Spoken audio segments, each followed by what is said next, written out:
فليعذرني اخي العزيز، لكن بيراميدز عندي اولا. انا في نقطه كنت استغل اتصالي معك. تفضل تفضل يا فندم. عاوز اوضحها. تفضل. عشان ندخل هذا الباب للنهايه. انا يعني عدنا وزدنا بس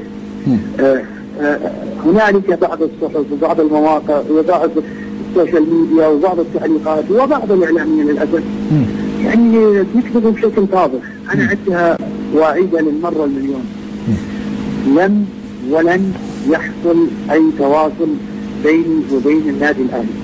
لم ولن نعرض اي لاعب على النادي الاهلي كهديه او كاستثمار او كاي شيء. ولن نعرض ان ناخذ اي لاعب من النادي الاهلي. حتى لما عرض علم الضمير اللي كان بيتفاوضوا مع الجهاز الاداري عندي في النادي كان لاعب سابق في النادي الاهلي توصلوا من الراس. شرطا على صبر الرحيل كده تحديدا. لم نعرض فينو، لم نعرض قفشه، لم نعرض اي حد، ولن ناخذ اي حد لا من الاهلي ولا من الزمالك. علاقه تركي آل الشيخ لم يتلقى اي اتصال ولم يقم باي اتصال بينه وبين النادي الاهلي. العلاقه منتهيه تماما. انا عندي نادي، قد يكون هنالك علاقه في المستقبل ان شاء الله، لكن في حاله واحده بس، باداره جديده للنادي الاهلي، عشان اكون بكل وضوح وكل صراحه. واضح خلاص، الخلاف واضح، الكلام واضح. انا مساله انه ننفخ في ارض مشكوكه يعني خلاص ملينا من الموال هذا. لانها لا اطالب منهم الرضا ولا انا اطالب منهم الصفح، لاني لم اخطئ علي، ولا انا عندي فريق هدمهم وانا قاعد انافس على الدوري عشان ايش اعرض عليهم كينو، ولا عشان ايش في محاولات اتصالات كانت فيني من اشخاص يحاولون يقربون وجهات النظر، وانا رفضت هذا الموضوع تماما. وكانوا ماخذين الضوء الاخضر من اداره النادي الاهلي. انا رفضت الموضوع هذا تماما من بعد الحادثه مع الكابتن احمد شوبير.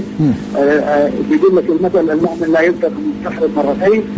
الكابتن احمد شوبير جاني وحاول يتوسط في نفس الموضوع، وكان يقول نفس الكلام، وبادرت بحسن نيه وقلت عفى الله عما سلف، واكتشفنا بعدها الحمله اللي جت بعدها. فالباب ده انا حبيت اوضحه يوصل. طيب انا اذا حضرتك اذنت لي، لان انا تركت، اذا اذنت لي انا تركت لحضرتك بس بدون اي مقاطعه عشان الفكره كلها توصل للناس. حضرتك قلت انه فيما يتعلق بالنادي الاهلي فالعلاقه منتهيه ولن يكون هناك اي تعاون في ظل المجلس الحالي، قد يكون بشكل اخر مع مجلس اخر. طيب لا بالعكس، انا اتمنى شيء ثاني. قد يكون مع اشخاص اخرين بتفكير انه يكون لمساهمه في تطوير كل الانديه العربيه.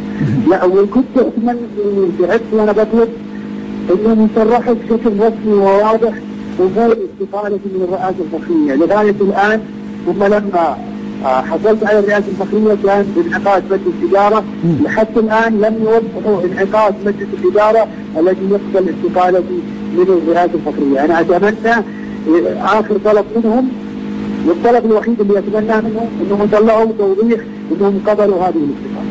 طيب اذا اذنت لي حضرتك، الامور كانت تقريبا ممكن العلاقه تكون منتهيه، لكن فيها حاله من حالات الهدوء. ما الذي استثار معالي المستشار تركي آل الشيخ مره اخرى ودفعه ل لا